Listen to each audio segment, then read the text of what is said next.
Everyone, and welcome to today's webinar. We'll be discussing CCWIS data quality plans, lessons learned 2 years later. So we're scheduled to go from 1:30 to 3 o'clock Eastern. Thank you again for everyone who's joining us today. Next slide, please.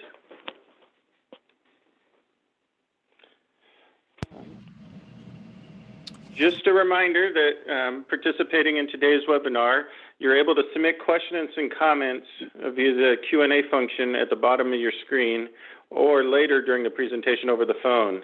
You're also welcome after the webinar to email any questions you have to your federal analyst or to the email on your screen, and we'll post that email again at the end of this presentation. Okay, thank you. Today's speakers, we have Teresa Young. Back one slide, please. Today's speakers, we have Teresa Young, Program Management Analyst from the Division of State Systems, and myself, Alex Camberis, a Technical Assistance Contractor assigned to the Division of State Systems. Thank you. Next slide. All right, here's an agenda of the topics we'll be covering today. There's a range of information and a follow-up from previous webinars we've done on this subject. At the end, we'll mention how you can find that previous webinar along with technical bulletin number 6 that we released and is available on our website.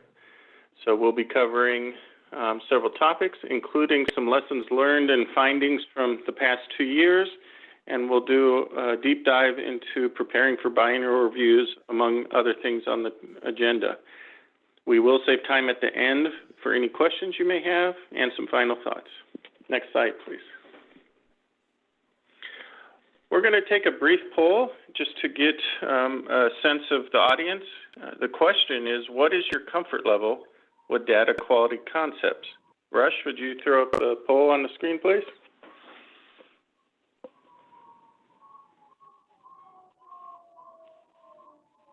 All right, would everyone take a few seconds here to look this over and choose the one most appropriate for you? And we'll give people a couple seconds and then we'll close it out.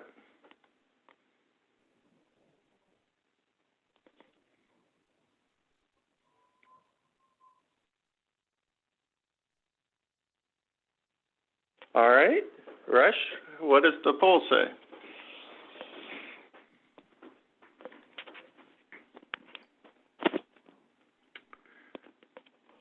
All right, well, broad range. We do have people that are familiar with it, as well as some people that are relatively newer to the concept. So this is good information to have. In fact, this mirrors some of the polls we've taken on recent webinars, where we have quite a few new folk mixed with some of the people that have been doing this for a while. So good to see. Thank you all. We'll do one more poll at the end for another topic. Next slide, please.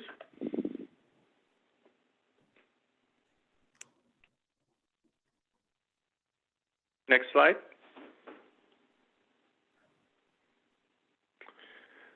Thank you. I'll turn this over to Teresa Young, my colleague. Thanks, Alex. Hello, everyone. So we wanted to just start off the webinar by having a high-level overview of the CCWIS data quality regulations, and also just talk about why data quality is important. Next slide, please. So most of you are already familiar with CCWIS data quality regulations, but we've referenced the requirements here for your convenience. We think it's important, to remember why data quality requirements were included in the regulation in the first place. We have important lessons learned over the years from implementing CCWIS systems. And we really want to make sure that the technology that we build supports program improvement and provides good data. One important part of the regulation that I wanted to draw your attention to is down at the bottom of the screen on D5, and that is the requirement to complete an annual update. And we wanted to make sure that folks know that the requirement to do an annual update isn't just a requirement to do a repetitive summary, kind of the data quality plan itself. But it really is a requirement to report on the status of progress of each part of the regulation. So where is your agency, at? How are you doing? And, do revisions need to be made?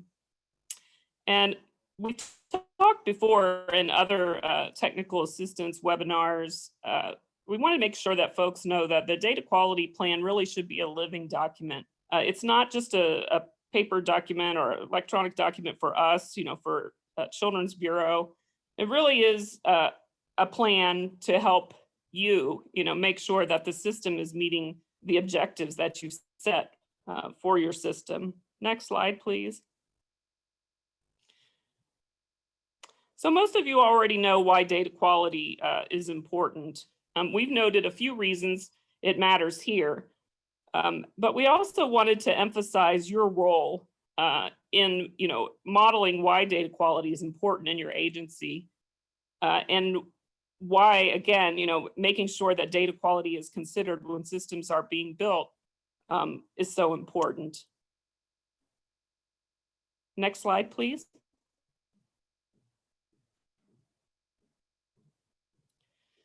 Again, here we're talking about, what are the consequences of poor data quality? And child welfare is, not unlike any other industry, where more and more, we see the implications of poor data quality. But ultimately in our world, not being able to provide responsive services or not being able to have good information to make decisions on that affect children's lives, really puts the onus on us to really emphasize data quality, maybe more so than other industries. And some of this probably looks familiar to you. Some of these screens were in a prior webinar, but we just wanted to pull them up and draw your attention to them again. Next slide, please.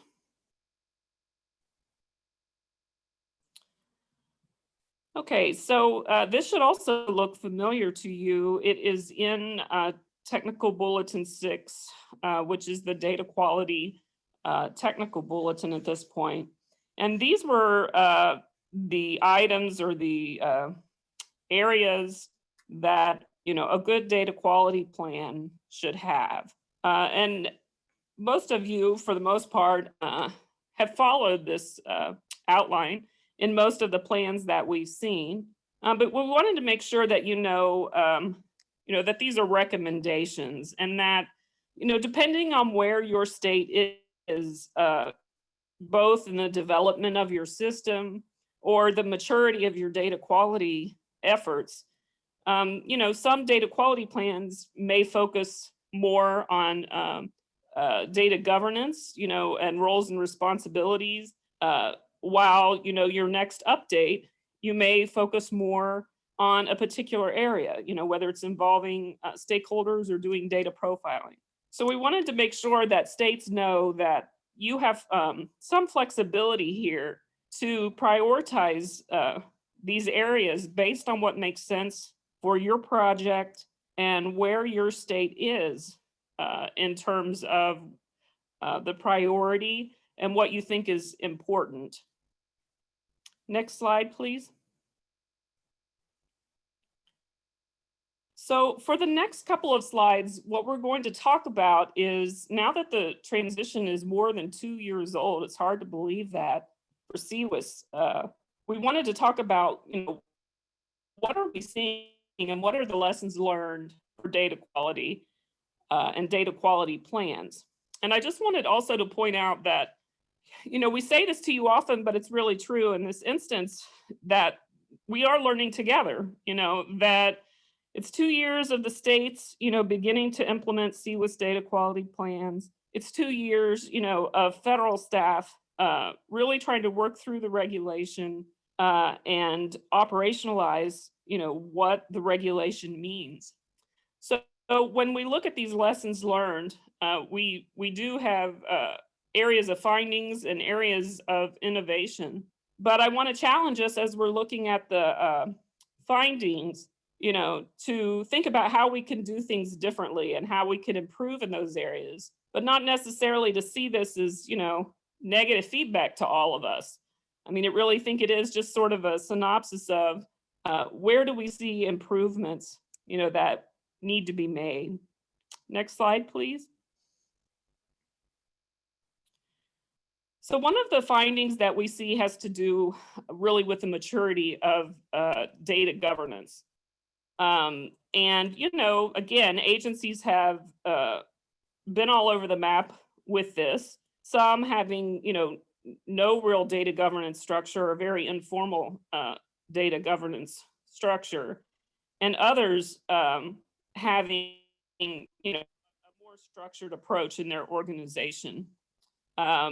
But what we really are looking for is, you know, some level of structure around governance, and that your plan, you know, identifies, you know, leadership buy-in and modeling, and also, you know, in terms of responsibilities, a more than just a racy matrix, you know, that is pretty high level, but it really isn't clear kind of what the steps are and who has responsibility for making sure that the plan is being implemented.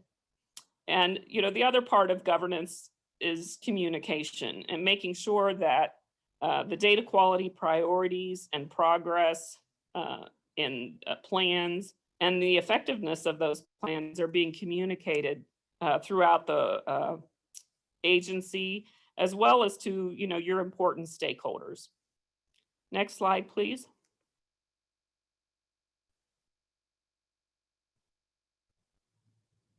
Next slide, please. Okay, so one of the other findings that we wanted to talk about today has to do with a topic that we talk to you about often, and that is, you know, making sure that the data quality plan isn't sort of a requirement that is being fulfilled in a vacuum, you know, in the CCWIS project, but really that it is part of a collaboration, you know, between the program area, and also that it is integrated, you know, with other similar or related efforts, you know, within your organization. You know, we want to make sure that if data quality issues are being identified through your CFSR process or your PIP, or in some of your ongoing issues with federal reports, that, you know, that there's integration and that there is a relationship and understanding, you know, of the issues that are impacting performance in those other reports, but that those are prioritized and being worked on in a collaborative way with your data quality plans.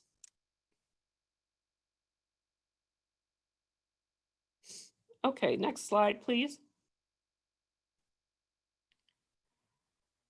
So we touched on this one when I talked about the regulation, and this is kind of the sparse updates. And it has been, you know, somewhat concerning to us. You know, it was hard, I guess I would say, for that first round of data quality plans to get them in place. But the updates that we're seeing really don't, you know, don't have very much detail or changes at all, you know, from the original data quality plan that was submitted. So we really do expect to see, you know, you reporting on the status and the progress, what's working well, what's not working well, what needs to be changed in your updates. The next area, I think we've probably talked, probably almost to all states, you know, who've submitted data quality plans. So this is an area, you know, that we probably all, you know, need to work on. And part of our thinking today is, you know, also an opportunity for you to give us feedback on where, you know, the focus of technical assistance can be helpful to you. So thinking about that and looking at this one, you know, I'm wondering, you know, is, you know, writing good data quality standards that are measurable, you know, seems to be an issue. And I don't know if that's because that's just hard to do, or there's a fear, you know, if I commit myself or commit my agency, to this standard and we don't meet it, you know, that's going to be, reflect negatively on the agency. Or, if the lack of standards has to do, with the teams, that work on data quality being separated from the project team. So I'm not really sure, what is behind the problems with this finding. But, if we really don't have articulated standards for completeness, timeliness, and accuracy, it makes the whole notion in some ways of doing a data quality plan itself somewhat meaningless. So I think we really do need to improve here and commit ourselves, and again, you have flexibility on what you focus on. So, we're not saying, you need to do this specific standard. You can look in your system. You all have a good understanding, I think, of where the pain points are, where the data quality issues are. And you have a good understanding, I think, of where the focus should be. So we are asking agencies to commit to actual standards and, to be in a position really where you can report on whether or not the initiatives and the automation that you have, to measure and monitor those standards is effective. Next slide, please. Oh, and I forgot something on the issue of standards that was at the end of that remedy. If you are in a position where you don't have you don't have a standard, and you're still at, you're not happy, maybe you're there, but that's where you are, that you don't have a standard.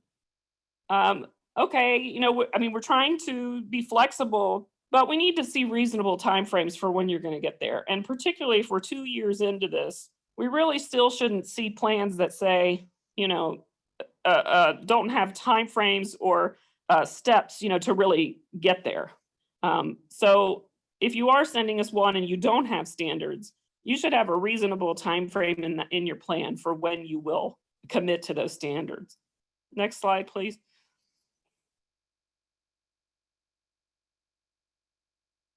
Okay, so we really wanted to have this webinar because we are moving into the time period where the biennial reviews findings are due. And so, what are it's early on, so it's good timing for us. And we wanted to spend time today talking about what do we expect to see, in the biennial reviews. So one of the findings so far, it's early, but again, we're not seeing, baseline data and reporting out on performance or how states are doing, on the plans that they set and whether or not they are effective or not. So again, the biennial review should really be helpful to you as setting priorities and giving a report out on what you've been able to achieve, both in the system and as part of your, work with users and stakeholders to improve data quality. This last finding also is a challenge, I think, for all of us who work on these systems, and that is, we get sometimes in a rut with what we have. And it's very hard when you have so many priorities, and I don't underestimate at all the level of priorities that you have. But at the same time, we still have to challenge ourselves to always be looking, are we automating everything that we could, to make sure that our data is as strong as it can be and is as usable as it can be. And sometimes, we'll bring this up in reviews or technical assistance when we're talking with agencies. And the agency's just acclimated to a very labor-intensive manual process. And I understand some of you have very limited technology that is old, and so some of you have constraints, in terms of what you can automate. But in terms of priority or making sure that the new system that are being built, this is an area, that is as important, or more important than any other area, because we really need to, if again, if the system isn't producing data that we can use or data that we can rely on, um, you know, what is the point of building the system? So I think we really need to push ourselves around here, to be looking constantly at whether or not we have manual processes that can be automated to improve, completeness, timeliness, or accuracy. Next slide, please. This next finding, again, this is a learning area for all of us, which is duplication. And, obviously in the preamble, and there's some descriptions around what duplication is. We don't expect to see, the same data elements being entered repeatedly, by users, or, modules that have the same data elements being collected that are not consistent. But what we're seeing, at least in the early data quality plans, is there's really very little emphasis on how the agency's controlling for duplication at all. So this is something that we really need to be more thoughtful about. And if you do have methods that you are using or standards that you have, make sure they're included, in your data quality plan. Because right now, we're not seeing very much of a focus on that. The next finding has to do with lack of real-time data.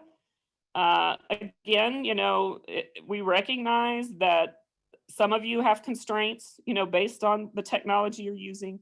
But whenever possible, and particularly with new systems, we really should be striving for having real-time data access for users. And if real-time data access isn't available for data reports, then very near time, a couple hours, an hour, 24 hours, should be the norm. Again, we need up-to-date data to help users have good information when they're making decisions or understanding, where they are themselves, and also where the agency is in dealing with a particular issue. Next slide, please.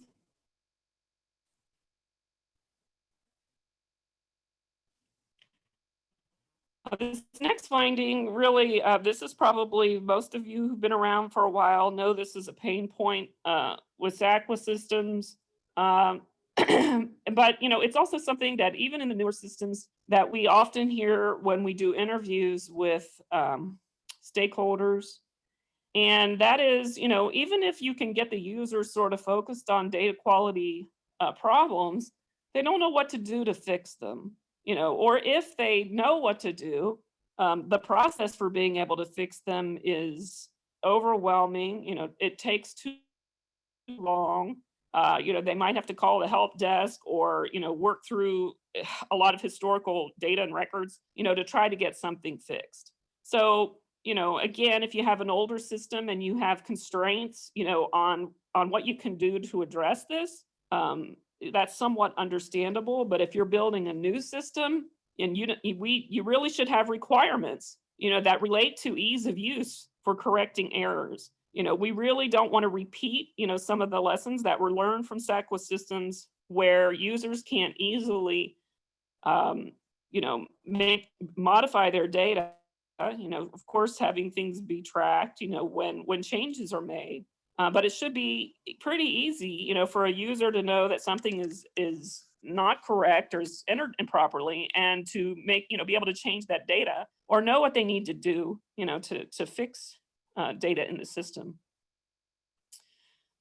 So the next finding we talked about, and in terms of the remedy, we're looking for policies and procedures, around how you expect data quality to be corrected, even if you can't deal with it from a technology standpoint in terms of the automation in your system.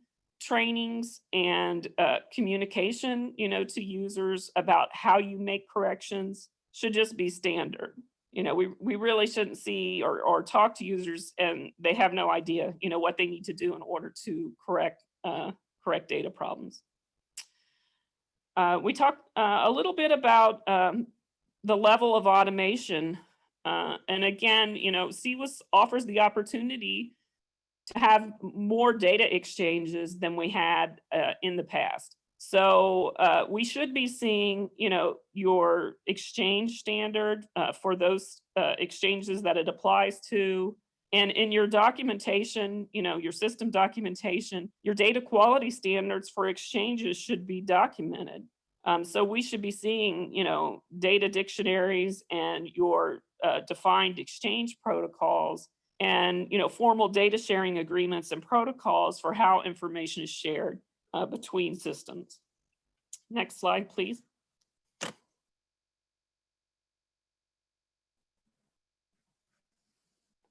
So this next one, we really need your help with.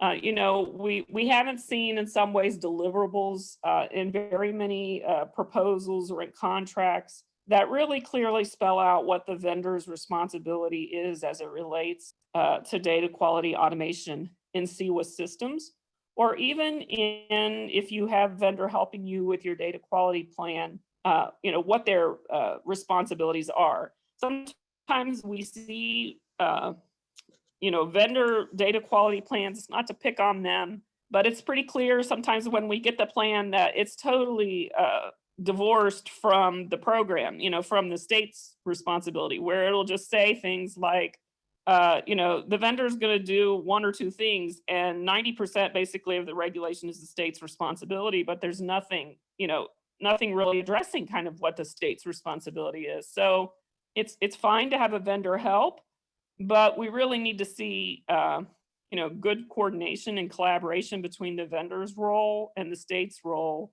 And really, we should be seeing more language around deliverables and expectations for data quality in the new system integrator contracts or in, the proposals. And again, just thinking out loud about where technical assistance could be helpful, we don't know for sure always that we understand what would be most helpful to you. So any kind of feedback you want to give us on the Q&As or later, you can always do that. But this may be another area since we're really not seeing this very much. Do we need to provide more technical assistance on what those deliverables might look like? It's just a question, something to think about. Or is there something else, on some of these findings that we've discussed that you think would be more helpful? Okay, next slide, please. So we've talked about, some of the findings, the areas, the pain points where we're growing and areas where we need to build capacity. But we also, wanted to spend a little time talking about where we are seeing innovations. And we are seeing innovations, and probably you're doing innovations that we don't know about. So again, these webinars are more interesting when you all share, what you're doing with one another and with us. So if you have an innovation or something that you're doing that you think, might be of benefit to another state, please feel free to speak up and share them with us. One of the most basic things that sounds really novel, but it's not easy to do, and it really is an innovation that we've seen, are the different methods that the states are using to communicate data quality priorities and progress and plans, regularly to users and to stakeholders. Some agencies have implemented specific websites, that relate to data quality. Some agencies have the ability to publish, data quality information directly in the system when a certain priority is being emphasized. Some agencies have, a variety of dashboards, whether they're external or internal. Some agencies are really focusing on data quality at an enterprise level, which is helpful and sometimes can help you leverage resources and take a broader approach than just the CWIS system. There's some other ones on here. again, the focus throughout the year, I think, is also, whether it's scheduling training, presentations, meetings, and you have a specific plan that you're implementing for the year of what those initiatives are around data quality. And you're making a lot of effort to actually involve users and supervisors in understanding data and using data. All of that, is valuable and is innovative. Next slide, please.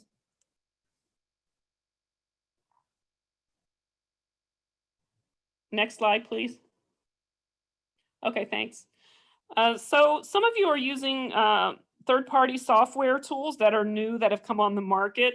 I know some of them are not totally implemented to the level that you would like them to be, but we do see agencies doing quite a bit of research, on what software tools are out there that didn't exist, when CCWIS systems were built.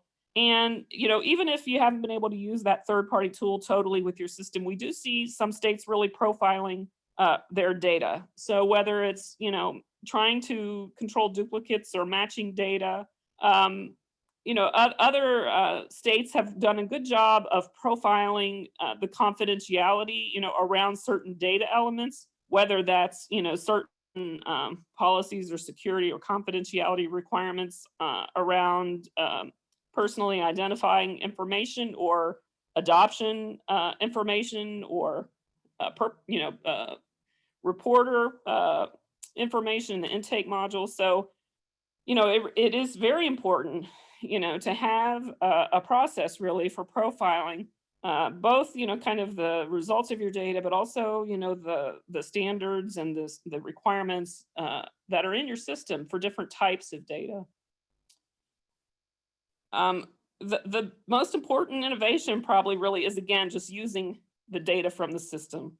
So, when we see states that really are heavily dependent on their system data for developing policies or making funding decisions, or states that understand the federal standards are standards, and they've invested, or they have set higher standards or have more standards that focus on day-to-day, operational needs. Again, those are innovations that we appreciate and that we do see. There's more on here around data sharing agreements. And, again, this one is really important too, which is, how strong are your testing scenarios and your testing scripts for making sure that, the system that you're implementing is going to be able to produce the reports that you need, and the pain points, that you experienced in your legacy system, how, the project is making sure that those are being addressed when the new modules, are being developed. So we are seeing, some efforts in states to do that, where they have really a good gap analysis, of their legacy system, and where they have specific strategies in their new system to make sure that those data quality issues are not replicated or repeated. Okay, so at this point, I am going to turn the webinar over to Alex, who's going to talk to you a little bit more about a strong data quality plan and the biennial reviews.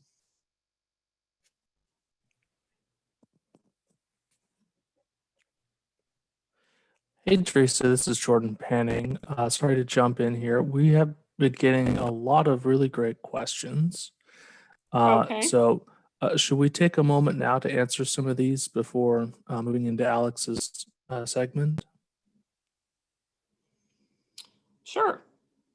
I just want to make sure I give Alex time, so maybe we can get started on a few of them maybe, and then kind of regroup where we are at the end. I just want to make sure he has adequate time to do his part of the presentation. Sure thing. First one here. Who's the target audience of the data quality plan? Is it only for ACF for reporting purposes, or for the agency staff as well as the guidance document / roadmap?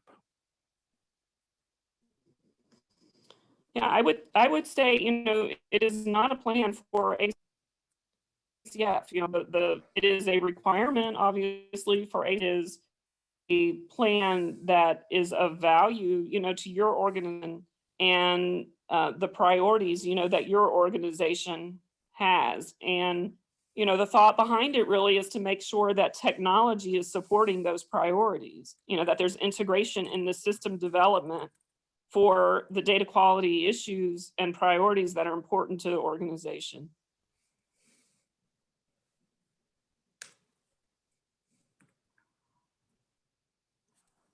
Okay. The next one. What do you see as the difference between data governance and data stewardship? I think data governance is broader than data stewardship. You know, data governance is the focus, you know, on how data is managed across the organization or across multiple stakeholders, and it's the overarching umbrella of your program. Where data stewardship, I think, is usually a step down from data governance, and it has more to do with like who are your champions and what are the roles, you know, of particular users for stewarding good data, making sure that data that is available in the system is at the level, you know, that you want it to be. So I guess I would say data stewardship is more about the doers, if you will, you know, of implementing your data quality plan, where data governance is kind of the umbrella where all your data quality initiatives kind of fall.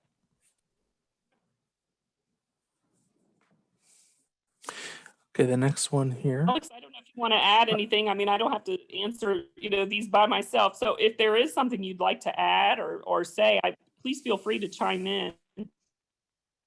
I think that was a fabulous answer.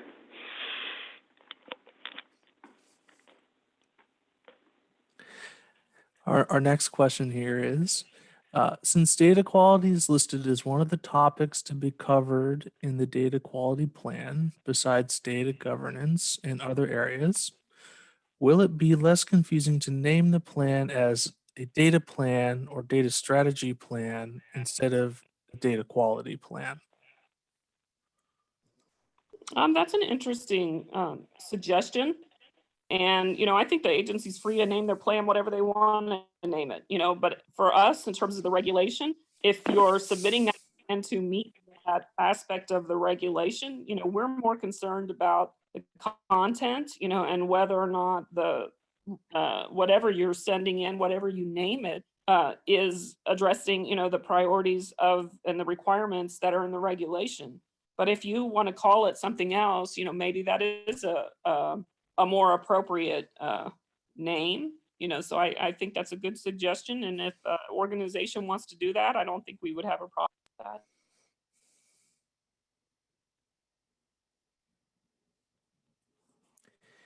Next question here. The draft TB number 7 mentioned about providing self-assessment tools for data quality and data exchange standards. What is the estimated timeline to release these self-assessment tools? Good question. Where we are right now with the self-assessment tools is, as most of you know, 6 of them were published and went through the 60-day review process. We have at least done an initial draft of revisions to those first 6 that were published based on the state feedback, which we greatly appreciate. And we are in the process of republishing the first 6 for 30 days. Right now, those first 6 are going through policy review. We're pretty far along with that. So you should see those published pretty soon. You know, that said, we are in the middle of an administrative change, as all of you know. And so sometimes when that happens, new players and new processes, you know, come into effect. So I can't say, you know, specifically when these things will be done. The next batch, we have to wait till the 30-day period for the first 6 is done before we can publish the next group of tools. So the data quality tool itself is in the next grouping of tools. So it's probably going to be a few months. But I will also say, you know, we've been sharing these drafts with states who've been helping us develop them.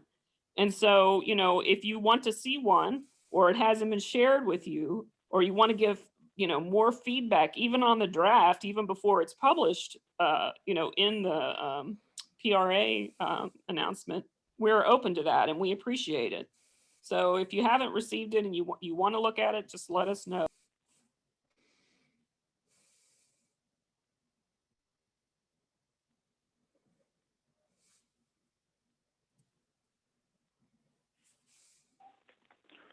All right. I'll jump in and start my section. There are a few more good questions, but in the sake of time, to make sure we fit in the presentation, we'll move on and then handle the rest of these questions at the end. One of them that I do have seen a couple times is whether or not this will be made available. And yes, this PowerPoint will be made available after the presentation, and it is being recorded. And once it goes through a 508 compliance process, it will be on our website. All right. So let's go to the next slide, please. All right. So I'm going to focus on some key components. And as our office reviewed data quality plans over the last 2 years, we observed that plans strong in the 5 areas you see on the screen are highly indicative of an agency that has dedicated resources to data quality efforts. While these are not the only factors that determine a comprehensive data quality plan, they are certainly critical components that demonstrate to the Children's Bureau an agency has given time and resources to ensure or tried to ensure the CCWIS supports data quality efforts. Before we dive into each component, let's discuss some definitions to help us explain what the Children's Bureau is looking for. Next slide, please. So, for several of the following slides, we'll be looking at aspects of the 5 key components I shared on the previous slide. And we'll be using some operational definitions to help even the playing field make sure everyone understands what we're talking about in 3 categories: optimal, developmental, and unacceptable.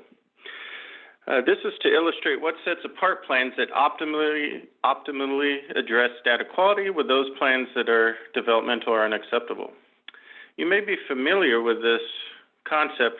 Many states have done practice models using a similar model, so hopefully this concept of these 3 categories is familiar.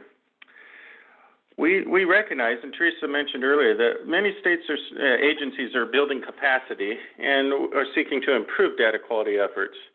We frequently provide technical assistance on our regular monthly calls, and our goal is to help states move from the developmental to an optimal one.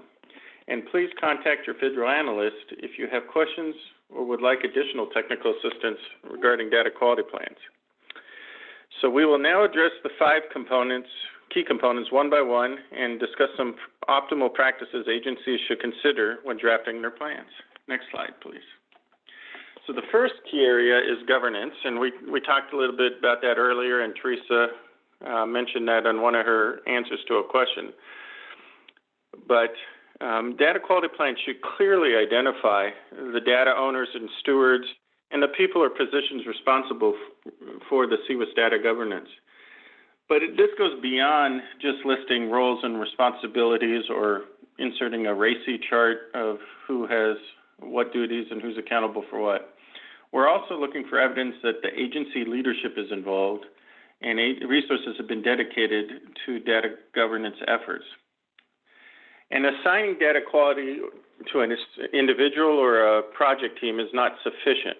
While they may be tasked to write the plan, it is important to demonstrate a shared vision with program ownership and collaboration between the program and technical teams. Next slide, please. All right. Here's some optimal practices agencies should consider when drafting the data quality plans in the area of governance. I won't read them to you, but I will review the 3rd example. As Teresa noted earlier this afternoon, it is an area we think that can be strengthened in many plans. So in the column labeled optimal at the very bottom, we're looking for clear evidence of cooperation and coordination between the program and project teams. An optimal data quality plan would highlight that, address it, acknowledge the different roles, whereas a developmental plan might provide only limited evidence, briefly mention it. The acknowledgement is good, but we're looking for more depth to the response. And then finally, an unacceptable plan would either provide no evidence or no indication there was coordination between program and project teams. Next slide, please. The next focus area are on setting data quality priorities. Plans should identify the key participants and processes for how the agency has determined their data quality priorities. These priorities can result from a gap analysis of the legacy system, for an example, user feedback, audit review findings, or even as a response to changes in practice, policy, and law. For example, an agency may have determined that one of their priorities is to improve the completeness of progress notes because it's an area of concern noted in an internal QA process. The data quality plan should list the specific milestones the agency is taking to achieve these priorities with the specific staff involved. Typically, these would be program staff, an example I use, since they are the data owners. While some priorities may result from biennial reviews, as I mentioned, the reason for these priorities can come from a wide variety of areas. Next slide, please. All right, so again, here are a few examples of optimal practice when it comes to submitting data quality plans. For example, I'm going to focus on the third bullet again. Data quality priorities from the last year plan are addressed, including any progress made towards resolution. We are looking for ongoing efforts over time for these areas. So reporting them in 1 year as being underway, we would expect the following year to address how it was resolved, if there is continuing work that needs to be done, what automations perhaps have been put in place to address them, so on and so forth. Next slide, please. And I know I'm going through these slides and not talking about every example. I won't read them all to you, but they will be available again on the PowerPoint that will be shared after this presentation. So here are just a few more data quality priorities. And we'll talk a lot more about involving stakeholders and vendors in a few slides from now. But when setting priorities, we're looking for evidence that it is reflective of stakeholder needs, or at least that they have been involved in coming up with these agency priorities. And likewise, looking for if vendor involvement or deliverables or contract language or acknowledgement that vendors have a role to play in meeting these data quality priorities if vendors are used. Next slide, please. The third key component we will discuss today is user engagement. Agencies should identify, engage the individuals, groups, and organizations impacted by the outcome or ones that have an interest in the success of the CCWIS. To what extent are they involved in the CCWIS project? In addition to the questions you see on the slide, what are feedback mechanisms to keep them informed, and by them I mean users, and assess the effectiveness of data quality strategies? How are users involved in data governance activities or decision making? Perhaps importantly, how are their pain points addressed and prioritized? Next slide, please. So as the one example, I'll look at the first bullet under the optimal column. We're looking for evidence of an established and clearly identified process for soliciting, prioritizing, and acting upon end-user input. Ultimately, there will need to be a governance team that weighs priorities and makes decisions about cost, benefit, and so on. But we're looking for evidence that in that feedback loop and in that decision-making, that stakeholders' needs are clearly identified and considered, and that it supports the idea that user input is fundamental to the success of a project, and data quality plans should address how agencies engage with the users as part of their documentation. this supports a lot of the findings after our site visits, after we've interviewed users, where there are system-wide pain points that have been perhaps known for years and there are plans to address, but other priorities come up and get in the way. And so what we look for is documentation of what decisions were made, how they were made, and how they ultimately will support data quality efforts. Next slide, please. The fourth critical area are data quality standards, and Teresa mentioned a few of these earlier, and I believe we have one or two questions in the Q&A box that we'll get to in a little bit about standards. But it is important for agencies to think beyond federal data reports when developing standards. Yes, AFGARS has a data standard, but that's the bare minimum. States and tribes perhaps have other standards they could use or already have. Regulations that describe CCWIS require agencies to review their own policies and data reporting needs as part of this process. Some examples that we've seen of state or tribal requirements in this area are expectations for timely entry into the CCWIS. You know, is it within 48 business hours? Is it within a week? What is the standard? Supervisory requirements for case reviews, process for addressing blank data fields from programs that aren't required by federal law but are state or tribal specific, perhaps a specific assessment tool used by the 4E agency. General data standards across the development teams so that built-in data standards can support data quality before the system's even used. And then likewise, training standards and requirements to address data collection and entry requirements, and what the internal QA process requires in terms of number of cases examined over a certain period of time. Next slide, please. All right. Here are a few optimal standards. The first one, in the data quality plan, we're looking to see if an agency has provided a comprehensive list of the data standards they have to meet federal, but also state or tribal needs. These standards can be documented in the plan itself. Links can be provided, attachments can be submitted. We're not looking for people to create work, but rather reflect the work that is being done. However, if there are no standards, we are looking for evidence that work is being done to develop those standards. All right, next slide, please. All right, I'm going to pause here before we talk about the fifth key component, which is biennial reviews. We have quite a few slides about that, but I want to make sure, Jordan and Teresa, if we had any questions pop up that we should address at this interval.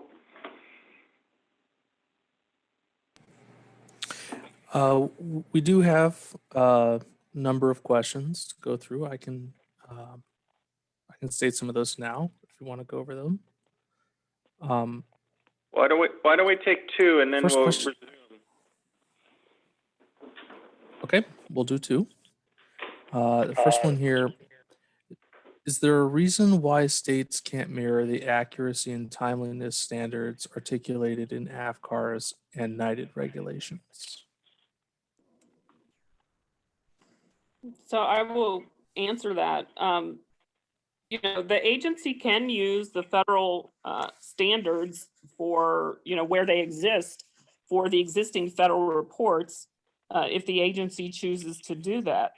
And some agencies we've seen that, you know, we've accepted that.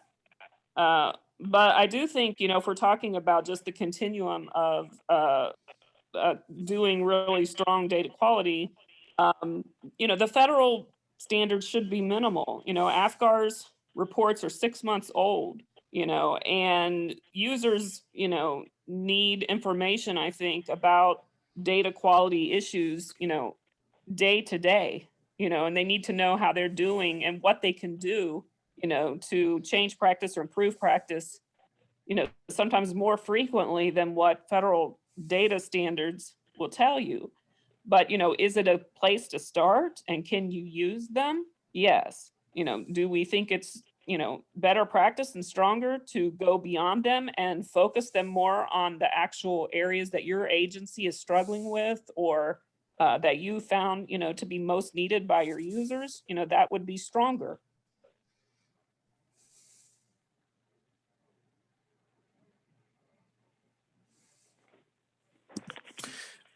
And the next question here, is there a standard definition for frequency that qualifies for live or real time? For example, would API refresh every 5 minutes qualify as real time, or is it near real time? I don't think we've defined that, and I don't know if industry practice has defined that. But at this point, at least in CWIS, or to my knowledge, for federal regulations that I'm aware of, unless someone else, Alex or somebody else, has a different understanding, but we've not yet. No, it is not defined by us, but certainly we are looking for near or real time. So I think each state would be different, and we'd have to talk about the specifics of the state, but in general, we have not set a standard for that. Yeah, I know one agency at least talked with me about, trying to look at whatever the data is and how the users use the data, and trying to make sure that the most, critical data that staff need to do, their work, is available timely, or is available as close to real time as possible, and there could be other stuff that, that you're looking at a longer term. But like Alex said, we want the systems to have as current data, as possible. And if you're building new systems and you're connecting with other systems that have newer technology, the API should be able to give you, real-time data. So we're just trying to set that standard, to the greatest extent that we can, recognizing that, there may be some constraints or limitations that agencies have. I also imagine if you ask 10 software vendors, you'd get 10 different answers. So I think it comes down to individual needs, and what's important is getting the data as quickly as possible so that poor decisions are not made with inadequate or incomplete data. All right. Thank you, Jordan. And I know there are a few other questions still sitting out there. We have this section on biennial reviews, and then some other slides, and then we'll get back to the rest of the questions. So next slide, please. All right. So we'll spend a few more slides on biennial reviews just because we feel they're so important. These are where data quality plans are operationalized and should reinforce the activities that help the agency focus on data quality priorities important to the child welfare staff, community stakeholders, and agency leadership. As we noted earlier today, we'd like to see biennial review activities throughout the 2-year period, rather than a spurt of activities in the last quarter of the biennial review period. We'd like to see a description of how data and review activities will be used to improve practice. It's important to think about how your agency will assess whether the review activities are working and meeting the goals you've articulated in the plan along the way, rather than waiting until the review period is over to do so. Next slide, please. So, key point here, the 4E agency must document the steps taken to address the biennial review findings in subsequent data quality plans. Identifying the quality issue and agency priorities are just the first steps, and the CB will be looking for measurable goals with specific timeframes and designated owners. Next slide, please.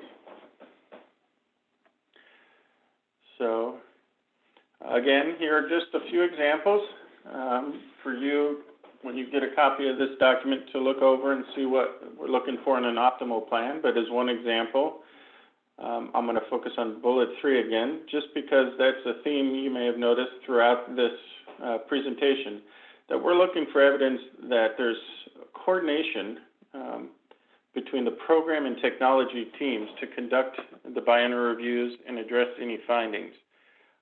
As Teresa mentioned earlier, we're seeing that if a plan is written by technology staff, it has very little information about integration with the overall agency strategic plan for data quality. Likewise, if it's just the program side writing the plan, there's no discussion of the automated or limited discussion of the automated functions and the capacity of CCWIS to support strong data quality. And we think it's important for those two dialectical sides here to work together. Next slide, please. All right. So on this slide and the next 3 slides, we will break down some topics in your data quality plan that can go a long ways to addressing all the needs we've discussed in the previous few slides. You may have seen a similar slide on the last webinar, and actually earlier on in this webinar for data quality plans in general. These are not meant to be an exhaustive list. You may have additional topics you feel are fundamental to your biennial reviews, and even depending on the phase of your efforts, some categories carry more weight than others to meet the unique needs of your project or your agency. We really do encourage you to share drafts of your biennial reviews with your federal analysts and discuss your progress and any questions you have before the APD is due. So I'm going to dive into these numbers here on the next couple slides. So next slide, please. So we've added these considerations here and on the next 2 slides to help you develop your biennial review process. Ideally, activities and data would be available throughout the review period and accessible by program staff to help achieve the desired results. You may wish to think about what level of automated support you currently have and what may be available now or could be in the future. So just want to illustrate that there are a lot of things that go into these biennial reviews, and we encourage you to start as early as possible in your cycle. All right, I'm going to go to the next slide, please. Thank you. So you see automation up there. I mentioned that already. But it's important to think about how to tailor your results to show people care about and help motivate users to enter good data and review results, rather than just focusing on what's missing, highlighting poor data quality, or standards that are only compliance-driven. Messaging these review activity results in a way that highlight accomplishments and the impact of good quality practices can go a long way from getting buy-in from the user community. And that's why it is a critical part of helping stakeholders own the system, is to review it as a supportive tool that aligns with the program values. All right, so next slide, please. Here are a few more considerations we strongly encouraged in your plans. It's okay to acknowledge the challenges, whether they're internal or external. And if a challenge or barrier comes up to achieving your priorities, we'd like to hear about it and understand how you're attempting to resolve these challenges. It may be software issues. It may be a pandemic. It may be a legislature that has created new priorities. So we want to hear that and understand.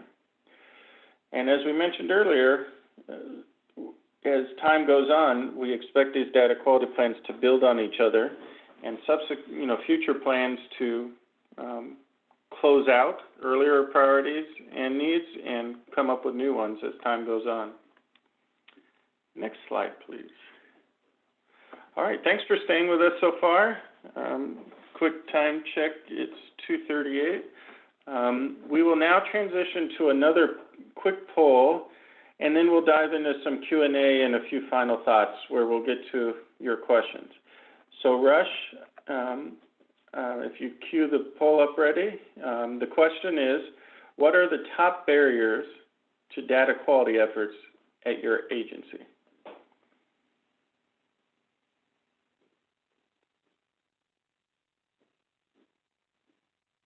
Rush, you with me?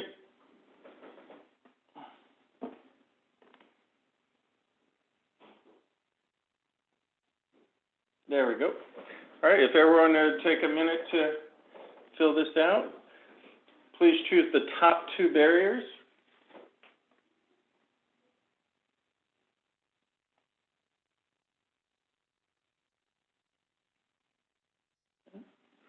Give it a couple seconds more.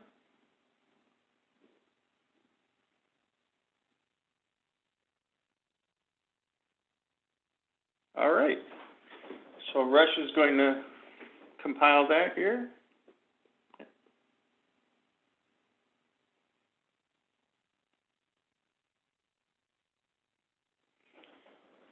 All right.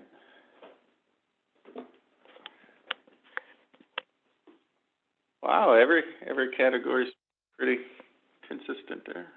Leadership. Staffing limitations is the clear winner. So yeah, these take a lot of work. Data quality plans do take work. But one thing we'd like to stress is that when possible, align with existing efforts to improve data quality whenever possible. Also understand that when you submit your APDs and you are requesting money, data quality planning efforts are one category that some agencies have decided to focus on and have been creative in leveraging CCWIS funding to support their data quality needs if it can be shown to support the CCWIS. So again, talk over the specifics with your federal analysts, but there have been some creative ways of using CCWIS funding to support data quality needs. All right, let's close out the poll and go to the next slide, please. All right, so Teresa, I'm going to hand it back to you.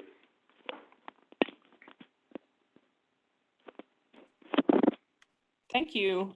So we did take a shot at some questions that are frequently asked. Some of these have been on prior webinars or they're in the policy manual Q&A. So we won't spend a ton of time going over them since it seems like we have some Q&A still from the group. But, you know, the first one has to do, you know, with when you need to submit a data quality plan.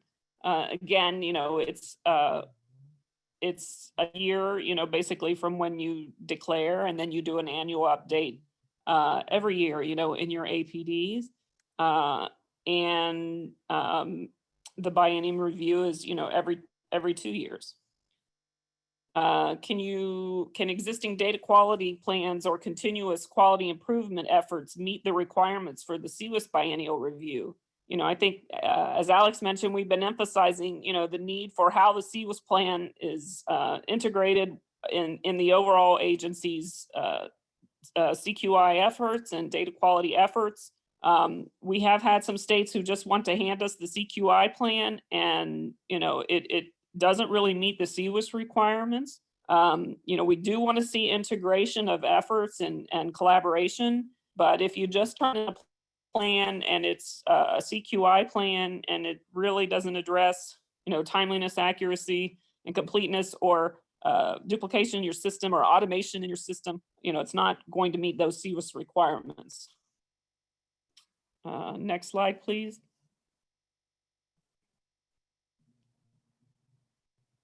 Okay, we've seen some concern, you know, especially from states who have legacy systems, but they're also trying to build new systems. And, you know, questions to us around, you know, how much resources and energy, you know, do they want to devote in their data quality plan to those legacy systems that are going to be obsolete. And so, you know, most of the time, again, we've talked about there's good lessons learned, there are pain points, you know, in the legacy system, and there should be really a focus on conversion. And, you know, most of the states have to do that work anyway. But having standards, you know, that relate to data conversion, you know, for that legacy system is a logical focus, you know, for for legacy systems when you're building a new system. The next question, do we have to do 2 data quality plans if we have a legacy system and a new system? The answer, you can combine them, but you have to address all the requirements for both systems. So in essence, you do have to meet the requirements for both systems until the new system, is obsolete. I'm sorry, the legacy system is obsolete. Next slide, please. Okay, so we just wanted to wrap things up. These themes you've heard repeatedly from us, and we appreciate, the efforts that you make to improve data quality and to help us achieve some of these goals. We've talked a lot about data quality being a team effort, that data quality is an ongoing process, that involves increasing capacity. We would like to see more detail, with specific plans and timeframes for your expected outcomes in your plans. And, we would like to see plans that reflect the priorities of your organization or the issues, that your agency is focusing on or that are important to the program area. And again, we want to make sure that you have concrete plans and that your biennial review process is meaningful to you, that it's helpful to you and really understanding is the data quality strategies that you have working, and are there levels of automation that need to be improved or modified to help you go further or achieve better results. Next slide, please. Okay, so it's 2:45. Do we go till 3? Is that so I guess we have a little bit of time for additional questions. Yeah, we have 6 more on the Q&A list. First one here. Can you provide specific examples from submitted data quality plans for methods/documentation that does satisfy what you're looking for in each of these areas? Would be very helpful to provide in an FAQ or similar type of documentation.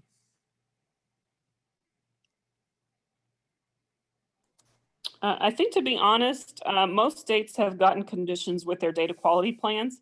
So we haven't had one really where all the requirements, have been met, or, there's been iterative efforts to get the data quality plans approved. And as I stated, at the beginning of the webinar, is that we're really trying to build capacity. So to be quite honest, Children's Bureau has really been trying to acknowledge that this is new for states, and also, with the pandemic, that states are really struggling, with resources and, implementation issues. So we've been pretty lenient, if you will, on the plan so far. So most of them are really not kind of where they need to be, which I think we've talked a little bit about today. But we did put forth those examples in the presentation of, what is optimal and what is unacceptable. So hopefully those examples are helpful to you, and we will certainly be looking to develop more of those kinds of examples for you. And as we see good practice, and we are seeing improvements, so that's the good news. We are seeing improvements in the last 2 years. So as we see those, we'll work with states to see what we can share. And we're always open, to have states participate in these presentations. We don't like always having to come to you. We know you have limited resources, but if, there are states who are doing some innovative things where data quality has, made a difference, in your agency, or you've done some automation that you think would be of value of interest, let us know, and we would love to have states, again, be able to share some of that. So we'll keep looking, but we don't have ready examples today.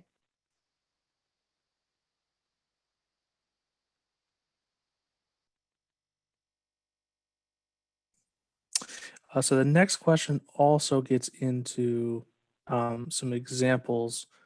So I think it is a little bit duplicative. So I'm going to skip that question. The next one, could you please explain the relationship between the data quality program and the CWIS system implementation?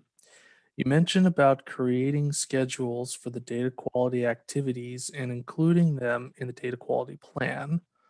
Will there be any overlapping between the data quality schedule and the system implementation schedule? Uh, is the data quality program an ongoing activity even after the system implementation is complete? Okay, so the later part of that question is easier to answer maybe than the first. Yes, it's an ongoing requirement. The data quality plan and your ongoing efforts is required for your updates when your system is operational, also when it is in development. So it is an ongoing CWIS requirement. There are probably hundreds of ways, really, that states could demonstrate a good collaboration, if you will, or integration between the program area and the automation, and the CWIS plans. And as the person who wrote that question, I can't see the questions, but they noted, sort of, well, if you're in kind of in development, and you're busily, trying to get your system developed, what makes sense in terms of program involvement and program priority. And, you have freedom, to think about that and to think about what makes the most sense for your organization. From our standpoint, I probably, one of the most important things is to make sure that the project team that is building the new system, that there are resources who really understand what the data quality requirements are and the needs are and where the gaps are, in that legacy system. So for example, if you have individuals, and most of you do, but, people, I understand resources are tight, but, you really have to make sure there's folks who understand the federal reporting requirements to the greatest extent possible in your teams, that are developing the system requirements. And traditionally, what some of your pain points have been in terms of the system being able to give you the data that you need for federal reports. But like we've talked about, more importantly, that from the data federal reports is what you need, in order to run your business or to improve your practice. So again, if we see PIPs where there are, data is not available, or, 5-year plans, or, annual CFSP plans where there's large sections where there's no data, available, or, there are reviews and audits where no one uses the data. People have data, but no one uses it. Those are kind of, red flags to us that there really isn't enough integration between what's happening, with the system development or the system enhancements and the program areas, that are responsible for implementing the program. I hope that helped. Alex, do you have anything you want to add? No, ma'am.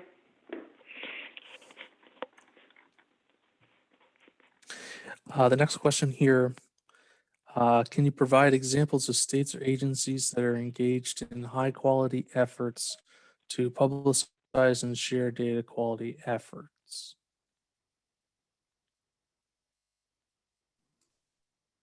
I can think of some examples, but that might be a discussion or maybe a question for us to follow up on. There are states, again, like I said, who have websites who do ongoing activities, throughout the year around data quality. And so, we probably need to maybe follow up and share some of those examples with states' permission, but I don't want to kind of just do that off the fly.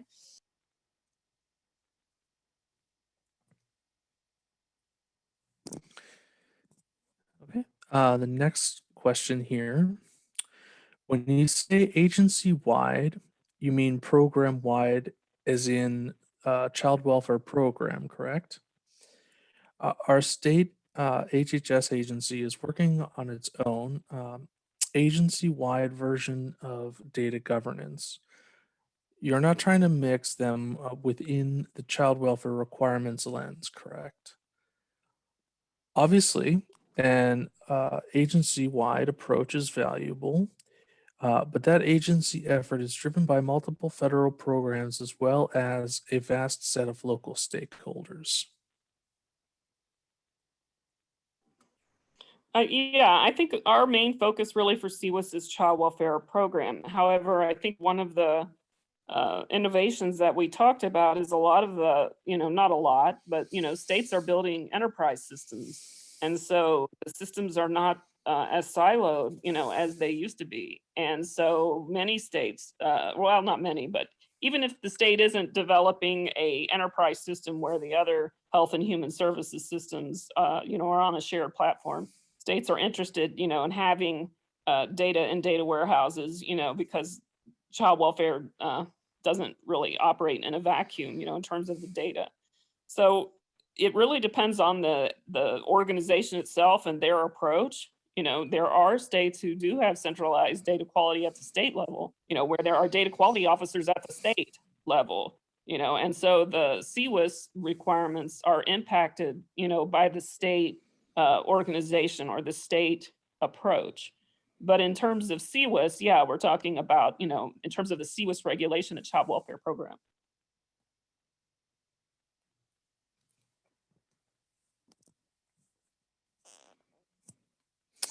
Okay, our next question is a little lengthy, so I'm going to skip over that one real quick to get to, there's a couple shorter ones here because we're short on time. Should a data quality plan start with issues identification and prioritization? I think it is a good place to start. I mean, so most of them start with governance, which is a logical place to start also, because again, it's the umbrella, it's the structure, of what your plan is going to be. But in terms of, what process you've used to prioritize, what your focus is on, or what your improvement efforts are on, or what automation issues you have, or the automation strategies you want to take, yes, it would make sense to sort of do an assessment of what those priorities are, and to make sure that the plan reflects the most important.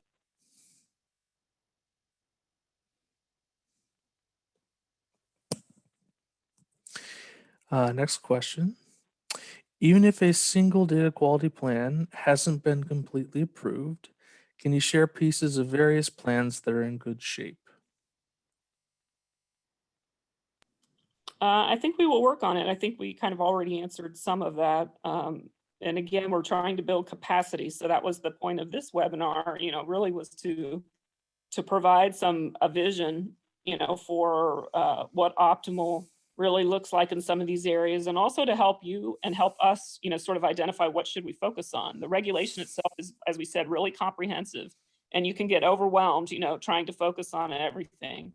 So we highlighted those 5 areas kind of where we see the most areas where we need to grow, and that was Alex's kind of part of the presentation on the areas that we want to focus on.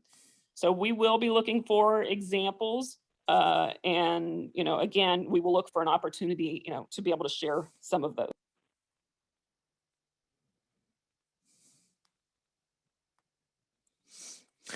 Okay, next question here. Is there a sample plan / preferred format that newbies can reference?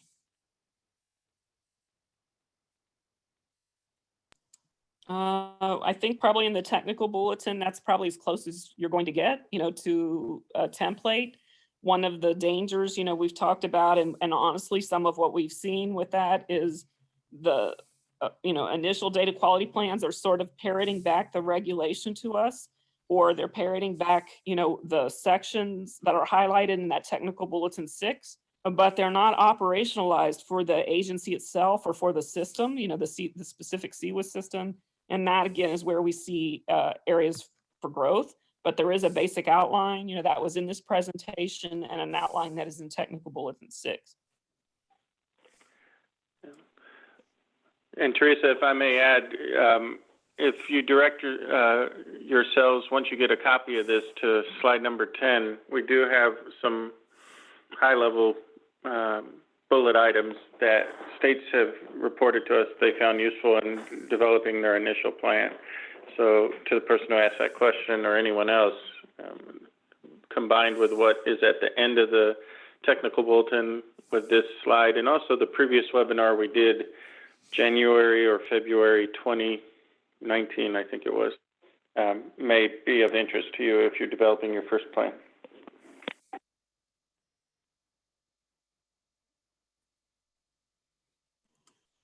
And the other thing I was thinking about, I think you mentioned it, Alex, but I'm not sure if we did or not. And, you know, we talked about the letting us know what would be helpful to you for technical guidance. So these suggestions are great, you know, that you're making and that you want to see some good examples. But also, you know, the other thing that we would offer is, you know, in your interim period, you know, between when your APD is due, you know, reach out to us, ask for technical assistance, ask to review what you're working on, you know, when it's in draft form, you know, spend one of your regular calls, ask your analyst, can we focus on, you know, data quality?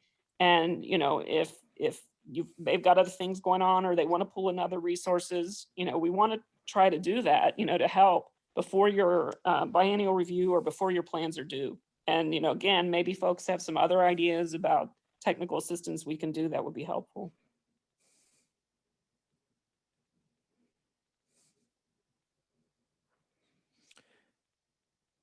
Okay, we do have one final question, but I believe we've hit time, so we'll probably have to answer this one offline. Okay, well, the questions were great.